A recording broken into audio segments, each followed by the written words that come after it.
Fala pessoal, sejam bem-vindos a mais uma sessão do Vendas B2B Summit. Essa aqui a gente vai fazer ao vivo com nosso grande parceiro, um cara que eu queria aproveitar esse momento para fazer um agradecimento, que é um cara que foi super importante na trajetória da nossa empresa, que apostou no Vendas B2B Summit, foi a primeira empresa que apoiou a gente lá em 2017, um cara que teve um papel fundamental no Vendas B2B Experience que a gente fez ano passado, de novo, primeira empresa a acreditar, quando a gente ainda estava, quando ainda era uma ideia. Então, Luiz, cara, obrigado por tudo, não só por hoje, de verdade.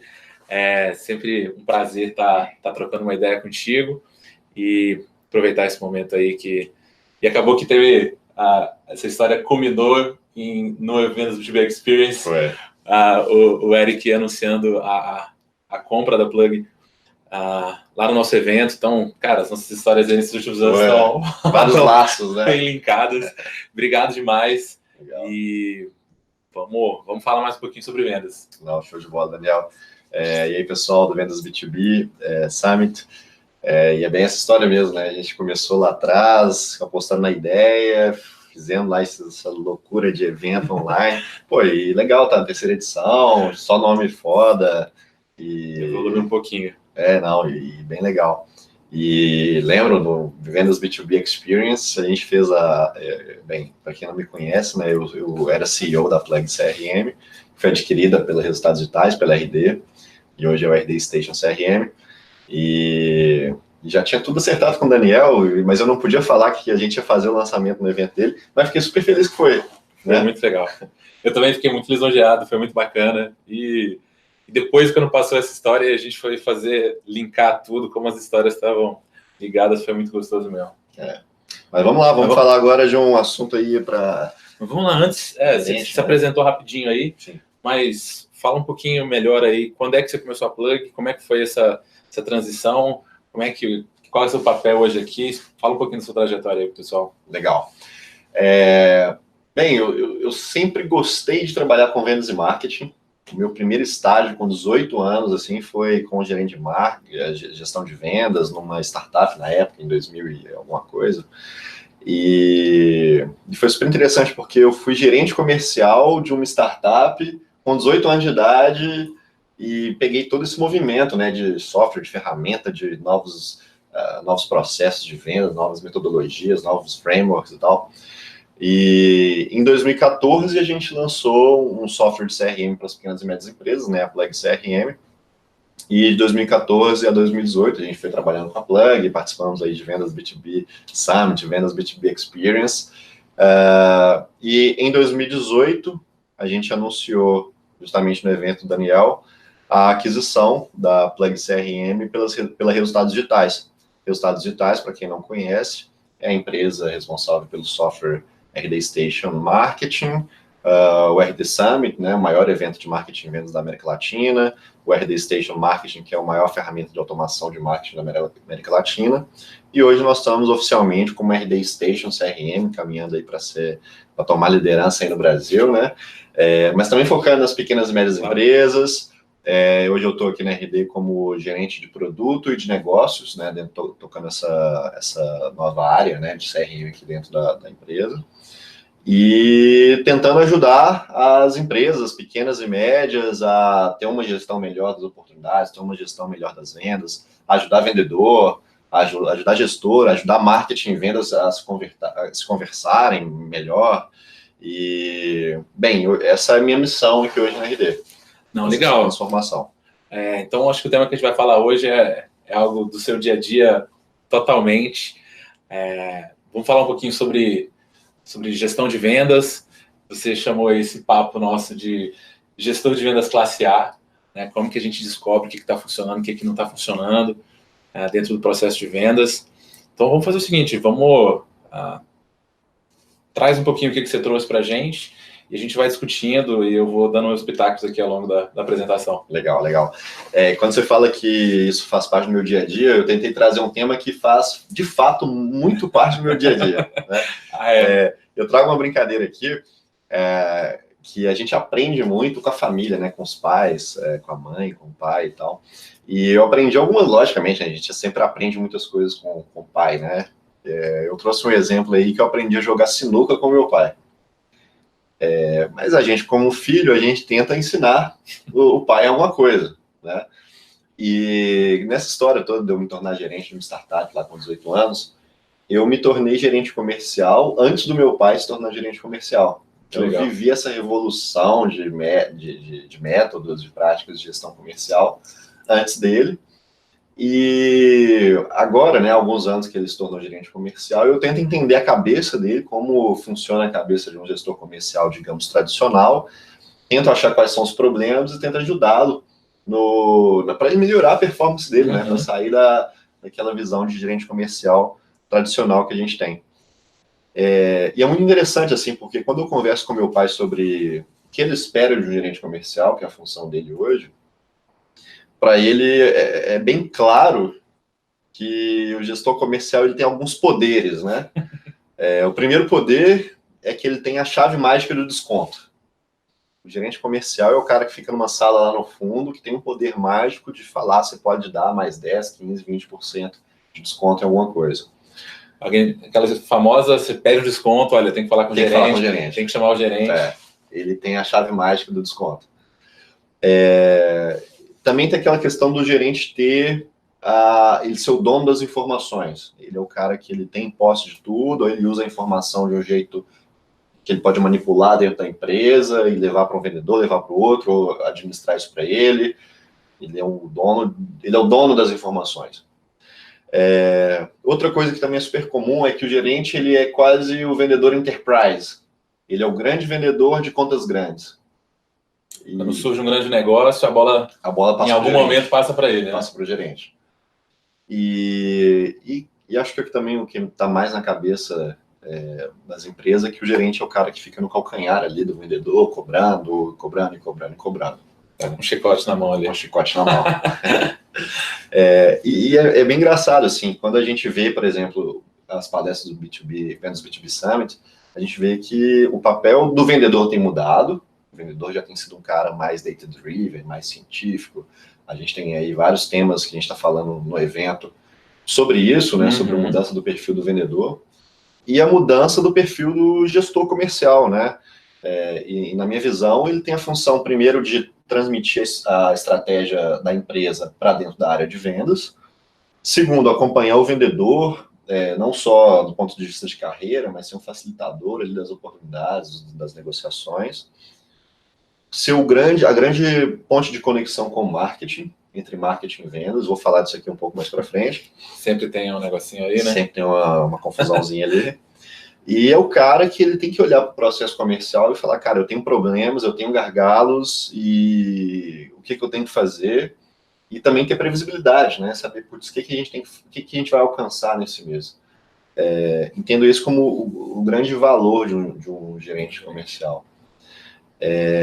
E aí eu mostro... E é legal esse contraste, né? Porque realmente é algo que a gente vem falando há muito tempo. Você tem dentro da sua família, né, seu pai, um retrato de um gerente mais tradicional e de um gerente mais moderno, né, com práticas mais modernas. E eu acho que é um desafio que muita gente que está vendo, a gente está no meio nessa transição. Então vai ser legal fazer esse contraste aí do teu pai contigo. O escritório do meu pai é bem estereótipo de uma gestão comercial bagunçada, assim. É um computador não tão novo, algumas pilhas de cartões de visita, alguns vendedores tão bagunçados quanto, uma confusão e... Uma barulheira, os vendedores não sabem muito bem o que tem que fazer, a reunião demora algumas horas e não chega a lugar nenhum. Tô só criticando meu pai aqui, né? Então não pode sair esse vídeo para ele. Mas eu estava falando sobre esse perfil de gestão e acaba que leva para um ciclo virtuoso, né, de resultados, né? A partir do momento que a gente tem um gestor que analisa as informações de gargalos, de previsibilidade, e tem os dados dos vendedores, a partir desses dados ele consegue ser um gerente melhor para identificar os gargalos, os problemas. Com isso ele consegue ter vendedores melhores. Com vendedores melhores, os vendedores vão trazer mais informações para dentro da empresa, e com melhores informações a gente consegue fazer mais vendas, e com mais vendas a gente consegue trazer mais dados. E aí a gente faz um ciclo virtuoso, né? E tudo iniciado pelo bom gestor comercial, né? O gestor de nível mundial, que a gente está falando assim, de classe A. E aí o que eu trouxe aqui para falar hoje são coisas que eu tento ensinar para o meu pai em relação à gestão comercial. Eu tento ensinar várias coisas para o meu pai, inclusive as regras de etiqueta do WhatsApp, regras de etiqueta do Facebook, essas coisas aí. Mas eu também todos nós temos esse papel também. Temos esse papel, Meu pai também ele trabalha na área comercial. Sim. Ele não tem um papel gerencial, ele é um vendedor mesmo. Mas realmente é legal a gente trocar figurinha, porque são mundos tão distintos. Sim. Meu pai vê os conteúdos que a gente faz e ele acha que a gente está falando de outra coisa. É um negócio... mas... E eu confesso, assim, eu vou passar aqui coisas que eu tentei ensinar para o meu pai e algumas eu não consegui implementar. Mas pelo menos a gente segue tentando e tem com bastante convicção que se ele conseguir vai dar super certo. Vai dar bastante. Não tenho dúvida. Isso. Bem, eu listei 10 domínios necessários que meu pai deveria ter para ele se tornar um gestor comercial de nível mundial. Tá? Vou passar aqui rapidinho, depois a gente pode entrar na solução de cada um deles. Tá?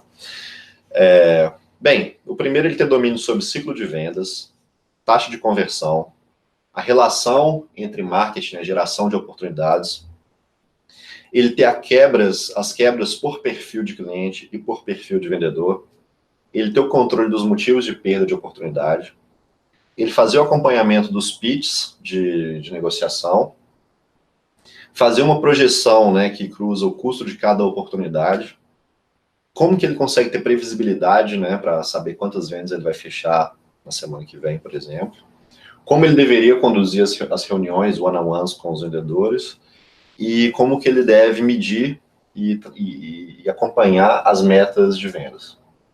Vamos lá? Vamos passar vamos por um. Beleza. Primeiro, ciclo de vendas. Ciclo de vendas é basicamente entender o tempo médio para fechamento de uma oportunidade, né? Impressionante, assim, talvez para alguns de vocês possa ser algo muito básico, mas uma parte das empresas que eu chego, eu falo, cara, qual é o ciclo médio de vendas? Não sei. Ninguém sabe. É algo que te dá tanto insight para tanta coisa que... E assim, eu acho que é um tema que, para quem não está acostumado, é um pouco difícil, porque se você não está mensurando, você não vai saber, e você precisa rodar algum tempo mensurando para você ter um parâmetro. Né? E aí eu posso dar um exemplo de dentro da RD mesmo. Quando a gente deixou de ser plug para ser RD Station CRM, a gente mudou um pouco do nosso modelo de negócios, e por pelo menos uns 2 a 3 meses eu não sabia de fato qual que era o tamanho do meu ciclo de vendas. A gente teve que rodar, acompanhar para falar, olha, o tempo que uma oportunidade leva, do momento que ela é criada até ela ser fechada, né, até rolar uma venda ou uma perda, são X dias. E tinha que rodar um tempo para isso acontecer. Mas isso é interessante porque se a gente tem um tempo médio de ciclo de vendas e a gente começa a acompanhar isso e ver que as vendas estão sendo mais rápidas, significa que o processo está andando mais rápido e que provavelmente eu vou conseguir trazer mais dinheiro no mesmo período de tempo. E em contrapartida, se eu começar a ver que o meu ciclo de vendas está aumentando, provavelmente ou o vendedor está muito apegado a uma determinada oportunidade, um determinado cliente, não quer largar o osso, né? Ou ele está de fato com algum gargalo, algum problema no processo ali, alguma coisa não está andando, e aí a visão inversa, né? Ele vai trazer menos dinheiro no mesmo espaço de tempo. É um super alerta, né? Porque algum problema está tendo ali, seja de gestão do pipeline ali, ou seja realmente um gargalo efetivo.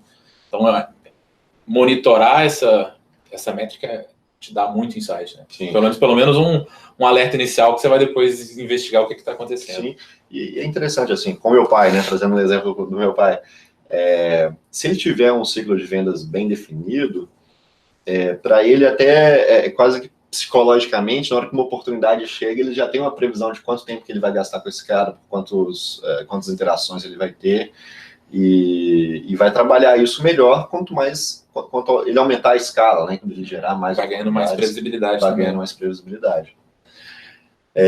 Bem, vamos lá. O item 2 que eu trouxe aqui para discutir é o controle da taxa de conversão. taxa de conversão, a gente vai conseguir achar gargalos, vamos conseguir fazer contas, né, para saber de quantas oportunidades a gente está trazendo, quantas que a gente vai fechar. Tão importante, né?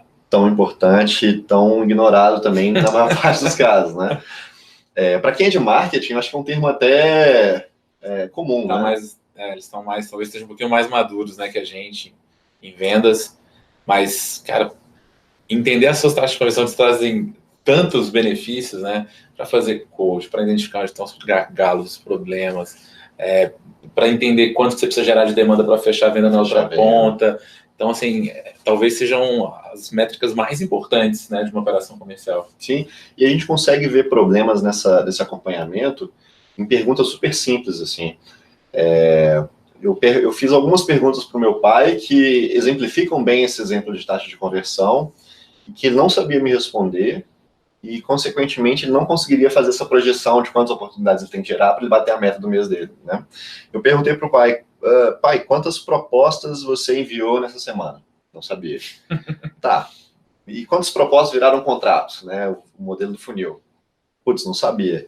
Dos contratos, quantos virou venda? Pô, ele sabia a venda, mas não sabia quantos contratos que ele enviou.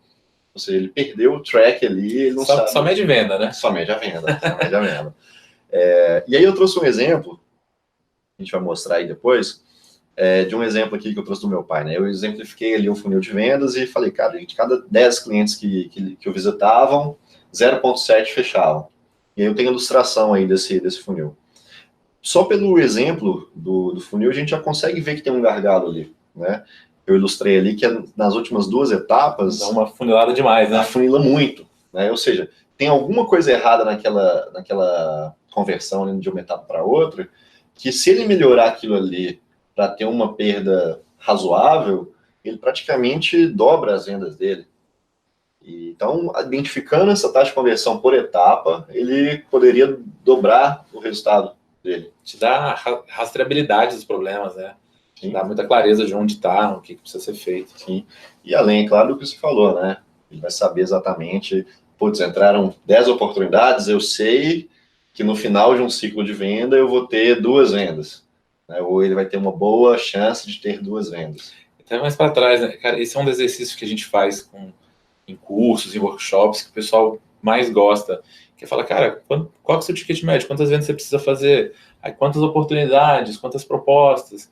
E vai até a quantidade de contatos que você precisa lá na ponta, a lista inicial que você vai precisar construir. Uhum. Isso dá uma clareza do que precisa ser feito, né? Sim. Que é fundamental. Você consegue fazer um trabalho top-down, né? Exatamente. Das vendas até o número de telefones que eu tenho que ter.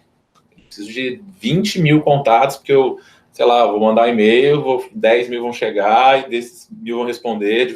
Aí a gente vai entendendo todo o comportamento, desde marketing, ou desde de prospecção, de pré-venda, até a venda. Isso te dá uma clareza do que precisa ser feito, é muito grande, né? Legal.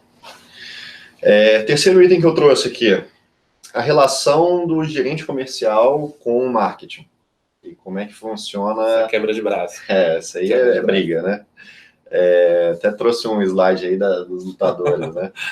Aquela briga que o gerente comercial fala que o marketing manda poucas oportunidades, ou que as oportunidades geradas são muito ruins, ou quando o marketing fala para vendas, cara, a gente gera muitas oportunidades boas, vocês que não estão fazendo follow-up. Vocês que não entram em contato, né? Demora para entrar em contato. Essa briga aí é comum, e tem várias dicas que a gente pode dar para o vendedor, especificamente, para resolver esse conflito, né? Inclusive, aquela máxima de entrar em contato em até 2 horas que a oportunidade foi criada, todas essas dicas para vendedor, né? A gente fiz um bate-papo com o Cordovez da MeTime, hoje a gente gravou também, e ele trouxe alguns aprendizados da última pesquisa que eles fizeram, e uma conclusão que a gente chegou é que o vendedor brasileiro, ele desiste muito rápido do lead e que ele demora muito para atender demandas, né? Quando você vende inbound, seja, quando esse cara pediu para falar com você, pedir um orçamento, falar com o consultor, pedir uma proposta, você tem que... A maior parte das empresas trata isso como, são 3 dias, 2 dias, não é um jogo de dias, talvez não seja nem um jogo de horas.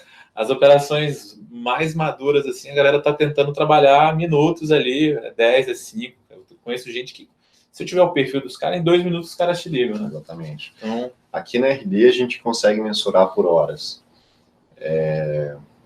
Quando a gente entra em contato com 1 hora do momento que o cliente levantou a mão, nossa conversão passa de 40% desse cara. Quando a gente leva 7 dias, isso vai para baixo de 10%. é muito relevante, né? É muito relevante. É uma das coisas mais fáceis da gente levar para o nosso dia a dia, né? Sim. Mas eu trouxe também aqui do ponto de vista do gerente de vendas, né? Como é que o gerente de vendas consegue contribuir para que não haja essa briga entre marketing e vendas? No caso do meu pai especificamente, ele não trabalha com inbound marketing. Nem sabe o que é isso. Nem sabe o que é isso, não vou me atrever a entrar nisso ainda. Apesar do que eu acho que ele precisa. Mas ele tem uma agência de marketing que faz para ele. Que faz marketing digital, basicamente AdWords e gestão de redes sociais, né? E chegam algumas oportunidades ali para o site, ou então ligando para ele, né? E qual que é o principal fator, quais são os fundamentos básicos para ter um alinhamento entre marketing e vendas, né? É muito fácil você colocar uma meta para marketing, e eu, como gerente comercial, virar para o marketing e falar, marketing, você tem que me entregar 200 oportunidades. Olhando a verdade nua e crua, isso é relativamente fácil. Se você qualquer oportunidade de me mandar, tá tranquilo. Bateu a meta de marketing. Só que são 3 fundamentos básicos que o gerente tem que ter alinhado com o profissional de marketing, né? Primeiro, em relação ao volume, e o volume ele tem relação direta com a taxa de conversão, que a gente falou anteriormente, né? Então tem que ter um volume adequado para você bater a meta. Suficiente para bater a tua meta lá no final, né? Perfeito. Mas se vamos supor que sejam 200 oportunidades, se o marketing mandar 200 oportunidades ruins no primeiro dia do mês, não vai adiantar nada para o vendedor. Então, tem outros 2 fundamentos. Primeiro é a qualidade. Nem todas as oportunidades são iguais, né? Nem todas as oportunidades são iguais. A qualidade das oportunidades e a frequência, né? Jogar 200 oportunidades no day one não vai resolver. Ele tem que receber, sei lá, 10 por dia, durante 20 dias. A gente acabou de falar que tempo de resposta é importante, né? Se ele receber tudo de uma vez, não vai demorar o mês inteiro para responder. E não vai converter nada. Isso é uma análise da parte do gestor de vendas, é uma análise constante do pipeline, né? De quantas oportunidades ele tem ali em aberto, em negociação, onde essas oportunidades estão, está faltando, não está, tem muito. Se tiver muito, marketing, você pode me enviar menos, mas me envia só com a qualidade máxima. Putz, tem pouco. Cara, me manda o maior volume que você puder, me manda com a qualificação intermediária que eu vou tentar qualificar aqui. A gente vai ajustando, o filtro aí. Então, esse trabalho de acompanhar o volume e ter uma sincronia com o marketing é uma coisa que eu entrei muito com meu pai, porque às vezes o investimento que ele estava fazendo em marketing, analisando somente os resultados de marketing, de fato não estava ruim, mas não vinha no perfil adequado, ou vinha no volume, numa frequência, né, que ele não estava esperando, né, colocava um boost de investimento em um determinado momento, e aí os vendedores não continuavam. Então, essa é uma boa prática que eu compartilho com ele para gestores de nível mais avançado. Tem que estar alinhadinho, né? O que está combinado ali, não sai caro. Essa tensão, acho que ela é até saudável, né? De certa forma, uma área puxando a outra e tudo. Claro. Mas tem que estar bem azeitadinho para ser uma tensão saudável. Sim, claro. O item 4, vamos lá. Fazer quebras por perfil de cliente e por perfil de vendedor. Eu até coloco que meu pai poderia melhorar a conversão se ele entendesse as características de cada vendedor. E se não me engano, a equipe do meu pai são 3 ou 4 pessoas, e os vendedores têm perfis diferentes, trabalham com clientes diferentes, têm uma taxa de conversão diferente, mas todos eles recebem de tudo, digamos assim. Então ele tem um perfil que tem uma carteira muito boa, que tem relacionamentos muito bons, mas tem um processo um pouco maior sei lá, e vende para um determinado tipo de produto. Ele tem outros clientes que já se dão muito melhor com o volume, tem clientes que se dão muito melhor com, sei lá, prospecção, outbound, vendedores funciona bem. Desculpa, os vendedores, isso. Os vendedores trabalham com fontes diferentes, performam melhor. Segmentos diferentes performam melhor. E qual que é o o mais relevante que poderia ser feito por um gestor, um gerente de vendas de um nível avançado é compreender quais são os perfis de cliente que ele recebe, compreender quais são os canais, né, quais são as fontes de geração dessas oportunidades, as características dos vendedores e cruzar essas informações para que todo mundo extraia a melhor performance possível. Então você vai ter, vamos dar um exemplo simples, né? Clientes de um determinado segmento que chegam pelo Google, convertem melhor com o Luiz. Então todo mundo que chegar por esse caminho eu vou mandar para o Luiz, assim como os clientes do segmento X que chegam, sei lá, por um evento que você participou, convertem melhor com o Daniel, e aí todo mundo que chegar por essa característica, eu mando para o Daniel. Acompanhando isso, eu consigo ver que a taxa da minha empresa, naturalmente, a taxa de conversão da minha empresa naturalmente vai aumentar, e proporcionalmente por vendedor vai aumentar, e eu vou ajustando meu funil para a característica de cada um. Explorar o melhor de cada um. E sempre tem, né? Tipo assim, tecnologia, um cara ali que entende mais de tecnologia, talvez ele vai ter mais facilidade, conhece mais o mundo dos clientes. Poxa, indústria, isso é tão importante, né? Porque ainda mais quando a gente vende para... estamos numa empresa que atende uma diversidade grande de públicos, é difícil a gente conhecer a fundo todos os setores da indústria, né? Então, ter pessoas que a gente sabe que são melhores ali naquela área e outros ali, facilita demais quando você não tem uma atuação muito nichada. Isso aí. Vamos lá. Item 5. Acompanhamento dos motivos de perda das oportunidades. Conversando com meu pai, perguntando, cara, por que você está perdendo negócio? Geralmente ele cai ou no preço, né, o tradicional preço, ou ele cai em alguma coisa que o produto dele, né, o serviço dele não comporta, não atende o que o cliente está precisando. Putz, mas tem várias quebras que ele poderia fazer aí e chegar a informações muito mais valiosas, né? Eu junto dele, eu selecionei pelo menos 5 motivos diferentes que ele poderia elencar ali para a gente ter um mapeamento. E essa informação é ouro, né, Luiz? Cara, por que você não está fechando o negócio? A resposta dessa pergunta, ela é tão valiosa, né, que ali estão todos os pontos que você precisa atacar, trabalhar com o seu time. Eu uso muito motivos de perda quando a gente constrói matriz de objeção, então a gente está ali pegando, por que você não está fechando? Você está perdendo para o cliente A, para o cliente B. Entender o que você vai fazer na próxima vez que você se deparar com essa situação é tão importante. Sim. E como as pessoas aproveitam mal essa funcionalidade no CRM, né? Sim. As pessoas às vezes colocam qualquer coisa e perdem a oportunidade de ter um diagnóstico preciso do por que você está perdendo negócio. É super comum você ver o CRM de uma empresa e o principal motivo de perda é outros. É o que mais acontece. Você pode fazer quebras bastante específicas, assim. Se não me engano, aqui no RD Station CRM especificamente, a gente tem mais de 20 motivos de perda diferentes ali, para tentar chegar no detalhe, porque é interessante, assim, às vezes o motivo de perda de uma empresa pode ser um, mas de um vendedor específico pode ser outro. E aí você consegue trabalhar especificamente o problema, né, as objeções de um vendedor ou da empresa, ou de repente você pode trazer isso para dentro do seu discurso de marketing ou para o seu produto, de uma forma muito mais específica, e tratando isso, né, com pitch, enfim, com as ferramentas que você tiver, né. Vamos lá, 6? Bora. Acompanhamento de pitch. Vamos lá. O que está errado na argumentação?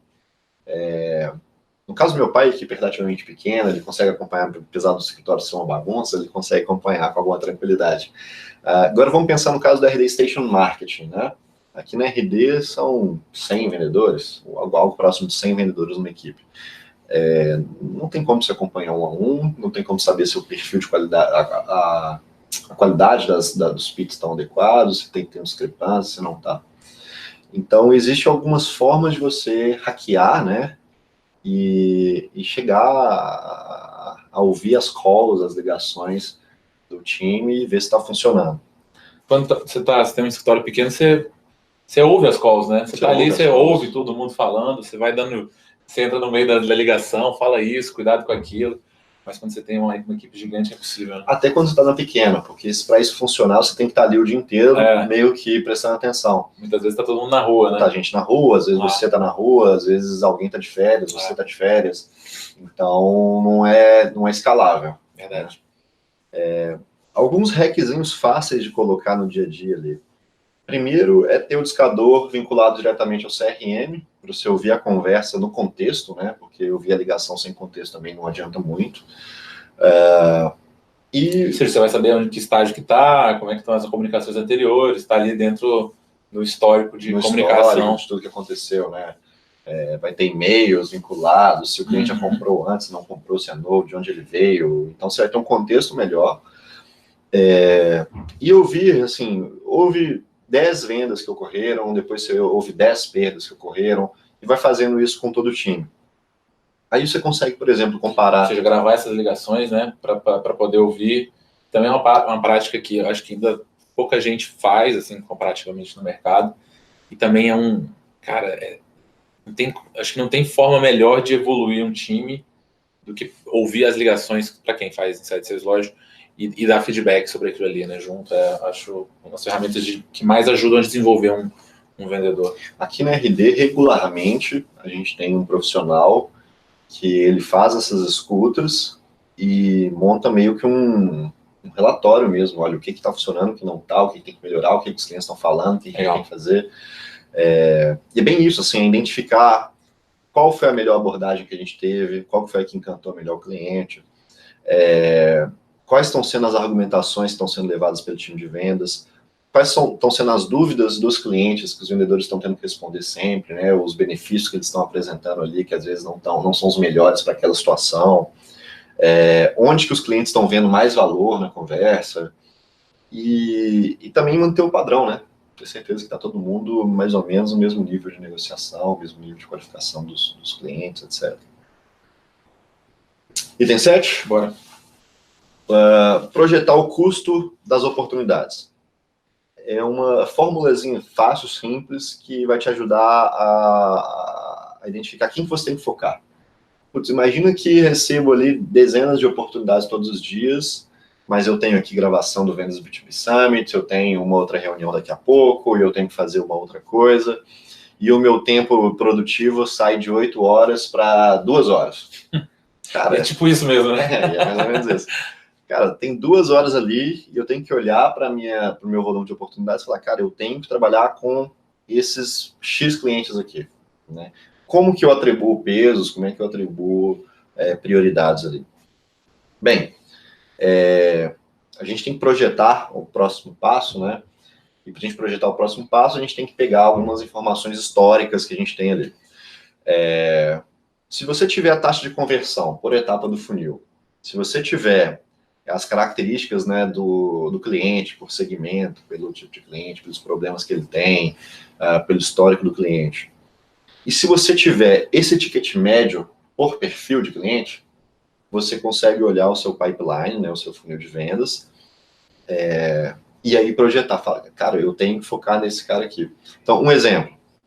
Vamos supor que os clientes que são de uma determinada indústria, que tem um determinado problema, e que a gente consegue o contato direto do CEO, tem uma conversão X e um ticket médio Y. E a gente, nas contas, a gente viu que essa oportunidade vai me valer, né, vale R$40. Eu posso priorizá-la em relação a uma outra oportunidade que está numa outra etapa do funil, que está uma indústria que a gente não converte tão bem, que está num cargo lá de coordenador, e que aí a gente vai atribuir o valor dessa oportunidade de R$15, por exemplo.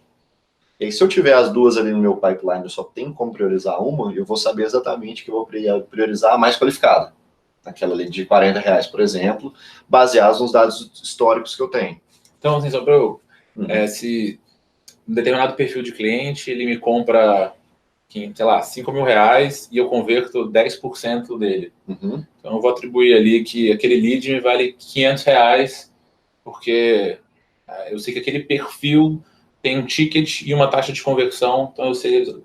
E aí, realmente, com isso na mão, fica muito mais fácil priorizar, né? E aí, imagina se você tem bem profundo nessas quebras, né?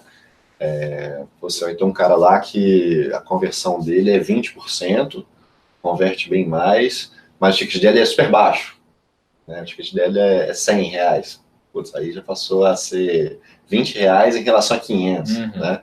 Putz, quem que você vai priorizar? Legal. Então, essa análise aí é interessante. Porque leads e oportunidades não são iguais, né? E a maior parte das empresas, das operações, acaba tratando tudo de uma forma só, né? Então, quando você começa a atribuir o valor, você até tinha comentado, né? Eu lembro do Roberto que usava um conceito parecido para fazer SLA de marketing para vendas, né? Então, você precisa passar R$100 mil em lead. A gente coloca valores diferentes para cada um deles. Isso realmente traz muito mais inteligência para o processo. Sim. É bem essa ideia mesmo. Se você tiver a qualificação dos caras direitinho, você consegue dosar e ver quem que você tem que priorizar. Vamos lá, os últimos aqui, né? O 8º item, previsibilidade, que é responder a pergunta que o meu pai e todo gerente de vendas deveria ter na ponta da língua, que é quantas oportunidades a gente vai fechar na semana que vem. E aí é basicamente pegar esses itens que a gente passou, né? Pegar as informações de qualificação da oportunidade, pegar lá a taxa de conversão, pegar o ciclo de vendas, cruza tudo isso, vai dar um match ali, né? Trouxe nos slides aí, para vocês terem um exemplo, né? Vamos supor que eu estou juntamente com meu pai aqui e falo, pai, quantas vendas a gente tem para fechar na semana que vem? Qual que seria a análise que eu faria? Bem, pegaria ali o funil de vendas, com todas as oportunidades. Dentro desse funil de vendas, eu iria quebrar aquelas que têm a previsão de fechar na semana que vem, baseado no ciclo de vendas, né? Então, nós vamos ver lá o primeiro item, né? Ciclo de vendas, quanto tempo que é mais ou menos. Então, já vou ver ali que tem X oportunidades com previsão de fechar na semana que vem. Eu vou ignorar aquelas que estão lá no topo do funil. Vão demorar ainda para fechar. Vão demorar, provavelmente vão se perder no meio do caminho. Provavelmente daqueles caras que a gente demorou a entrar em contato, que já não vai converter mais, etc. Vai ter um monte de bueiro no longo do processo. Vai saindo aí pelos lados, né? Então eu pego só os que estão nas últimas etapas do funil. E nas últimas etapas do funil eu pego aqueles que são mais qualificados. Eu vou priorizar, que tem uma qualificação, que tem uma conversão melhor. Nisso eu já vou ter ali um certo número de oportunidades que eu já tenho um alto grau de certeza que eles vão fechar. Aqui na RD, quando eu faço essas quebras para ver qual que é a minha previsibilidade ali da próxima semana, a gente tem uma assertividade média acima de 80%, acima de 90%. Só cruzando isso, a gente fala, pô, na semana que vem a gente vai ter 20%, a gente vai ter 30%, sei lá, 50% ou não, nós não vamos ter nada de vendas na semana que vem. Isso é tão importante, né? E as pessoas têm tanta dificuldade de trabalhar forecast e não precisa de nenhuma rocket science, não, né, cara?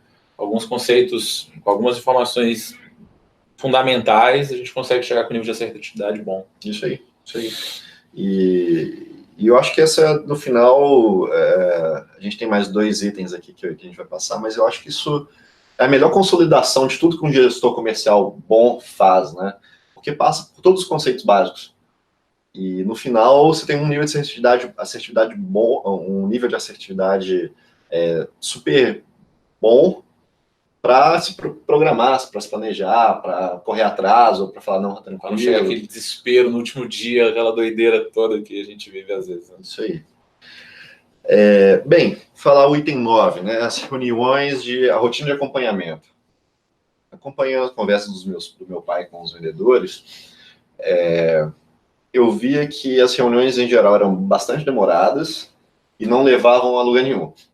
Né? E uma prática que a gente usa muito aqui na RD é one-on-one, né? One-on-ones, né? Acompanhamentos individuais com os vendedores. E nesse acompanhamento que é rápido, assim, 15, 20 minutos, a gente passa por algumas coisas rápidas ali. E o vendedor também tem que ter na ponta da língua para o negócio ser ágil, né?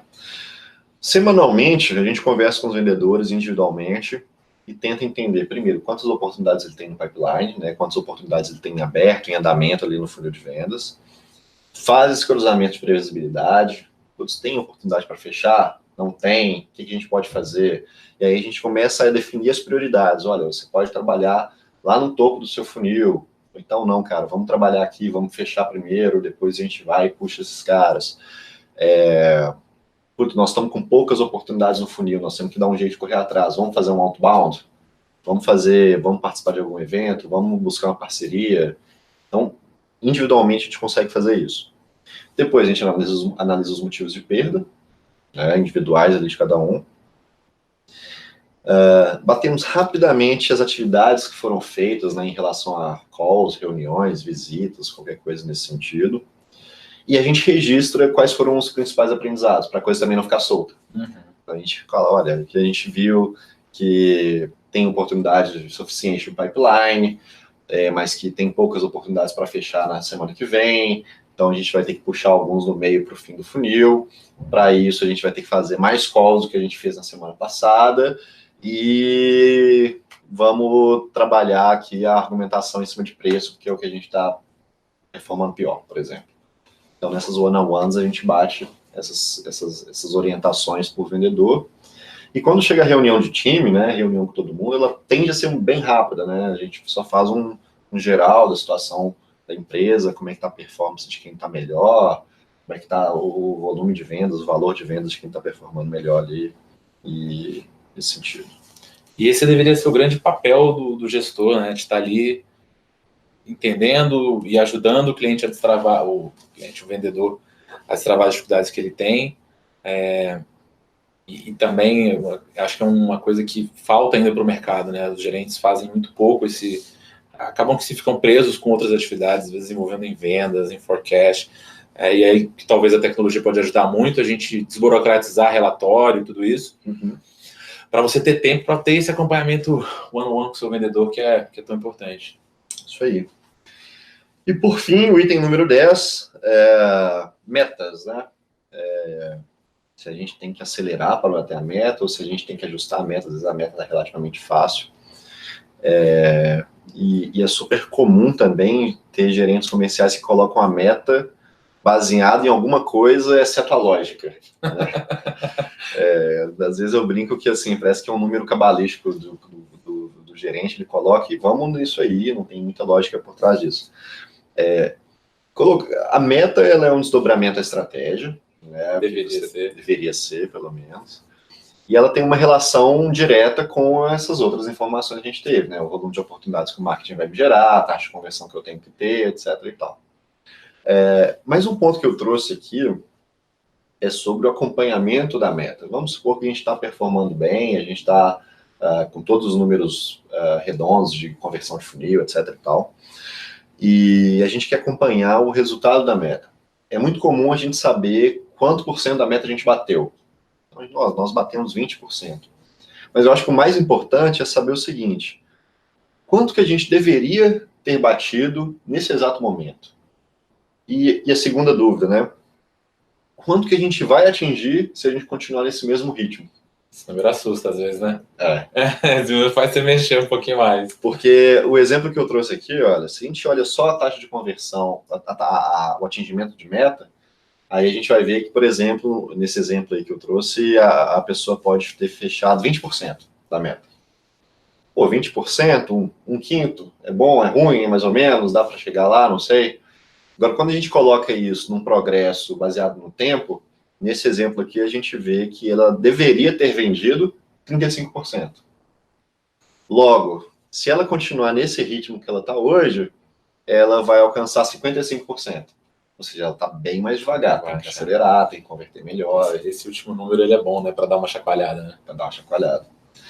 E o outro relatório que eu faço, que eu pego diariamente, é o burn down, né? Burn down é uma metodologia que vem do desenvolvimento de projetos, né? De entrega de tarefas de projetos. Que você, ao desenhar um projeto, você define que você tem que fazer X tarefas por dia, e se as tarefas atrasam, aí gera uma barriga para cima, se você faz antes do prazo, gera uma barriga para baixo. E a lógica é a mesma para vendas, assim, a gente faz um traço, né? Um traço imaginário ali, calculando proporcionalmente quanto que a gente tem que vender todos os dias para a gente chegar lá no final do mês e bater a meta de valor, né, zerar a meta ali, que no caso seria bater a meta.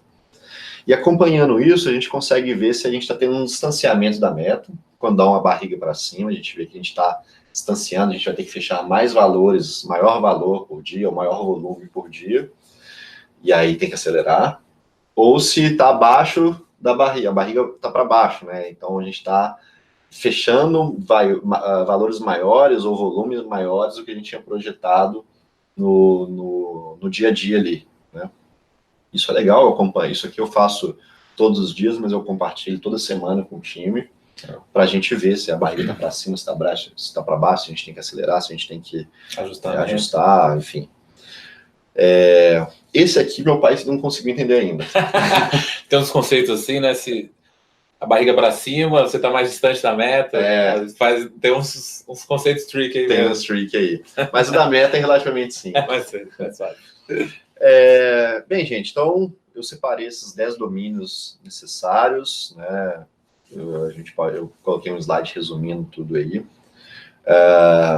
Eu trabalho com CRM, então eu sei da importância dessa ferramenta, e eu particularmente não consigo me imaginar sem. Eu acho que todo mundo trabalha com vendas. Se você falar, cara, tira um CRM aqui um dia, não sei o que eu faço, mas para quem não tem conhecimento, quer ter um conhecimento básico sobre CRM, eu trouxe um material aqui que é um guia de CRM, que é bem para quem quer conhecer um pouco mais sobre como funciona, como pode te ajudar. E por fim, aprendendo tudo isso sobre CRM, aprendendo sobre todos esses conceitos que a gente trouxe, é super importante que o gerente comercial ele documente isso, que ele coloque no documento, que no caso é o playbook, né, o playbook de vendas. Documente tudo, coloca lá quais são as métricas desejadas, quais são as objeções que os clientes fazem, o que foi aprendido, o que deve ser feito em cada momento do processo. Deixa tudo documentado. Esse é um documento vivo, então ele vai mudando, né? Mas ele vai ser o guia para os vendedores, vai ser o guia para os gerentes, vai ser o guia para quando entrar um vendedor novo, isso vai ser um guia se o gerente for promovido diretor, enfim, documenta. Eu acho que isso também é uma falha, né, das pessoas em geral, assim, que não... Correria que a gente vive nessa rotina, né? A gente gasta pouco tempo documentando, a gente não percebe que a gente está economizando tempo do futuro. Eu também acho que é fundamental a gente estar colocando isso em algum repositório onde todo mundo tem acesso, onde você falou é vivo, a gente vai estar constantemente alimentando um feedback, é super importante. Nas metas dos vendedores e do gerente da RD, tem lá uma específica de manter o playbook atualizado na virada do mês. Legal. Então, tudo o que aconteceu, que foi aprendido no mês, o cara vai para o playbook logo na primeira semana do mês seguinte. Por isso que vocês crescem rápido, do jeito que vocês crescem. Eu gosto demais, o Rigonati, que é um mentor aí, é um investidor da RD, e uma vez eu perguntei para ele por que a RD crescia tão rápido, e eles falaram que eles aprendem rápido. Eu acho que tem tudo a ver com isso, essa obsessão de aprender, documentar e subindo a barra, né? Acho que é um pouco por aí. É isso aí. Acho que é isso, Daniel. Luiz, cara, acho que sensacional. Acho que tem aí 10 pontos que são fundamentais para você ter uma gestão efetiva do seu time de vendas. Adorei a analogia e a comparação com seu pai. Algumas coisas eu fiquei lembrando do meu aqui também. E acho que nesse desafio aí, hoje você está numa operação, você tem uma operação que vocês estão num nível de maturidade alto. Seu pai ainda está aí uns passos atrás. Provavelmente quem está assistindo a gente está aí no meio, mas acho que tem aí um bom direcionamento para como que a gente avança e chega num estado da arte aí, numa gestão de nível mundial. E acho que os caminhos estão aí. É isso aí. Então é isso aí, Daniel. Obrigado. Valeu aí, pessoal do Vendas B2B Summit. Desculpa, pai, se eu te expus em algum momento. Mas ele vai ver, ele vai achar legal.